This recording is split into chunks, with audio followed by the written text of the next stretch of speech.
mayroon bang mga suportang serbisyo para matulungan ang mga individual na magsasaka na makaangkop at makabangon mula sa matinding mga kalamidad at pagbabago ng klima?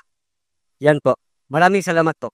Okay, abli po unan tayo na program. Well, una-una, pagka tinamaan ng bagyo at nasira ang tanim, kung depende kung ano yung sa ang tawag dito, kung nasan tayo sa season. Kung pwede pang magtanim ulit. Kung pwede pang magtanim ulit, papasok na naman ang DA at tutulungan kayo makapagtanim ulit. Kung huli na, ay bibigyan kayo namin ng suporta. Bukod pa ron, lahat ng tanim natin ay may insurance, binibigyan natin ng insurance.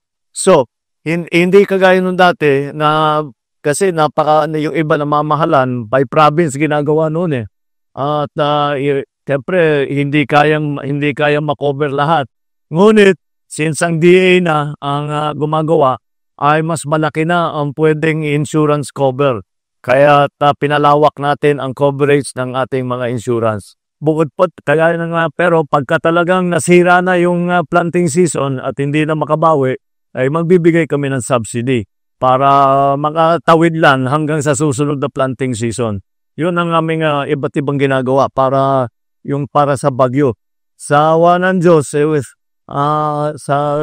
hindi na tayo gumaya doon kasi hindi lang bagyo pati El Nino, delikado rin tayo sa El Nino. Yun ang nangyari sa atin last year.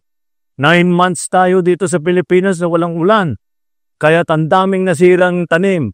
Kaya napilitan kami mag-import na malaki. Tapos bukod pa doon, ay nagbigay naman kami hindi pa buo yung insurance namin Pero ngayon, ready na tayo. Kung maulit ang El Nino at maulit yung sunod-sunod na bagyo na kung maalala nyo, 6 na bagyo yun na wala pang isang buwan, 6 na bagyo tumama rito sa Pilipinas, handa na ngayon tayo dahil alam na natin kung ano yung mga kailangan gawin.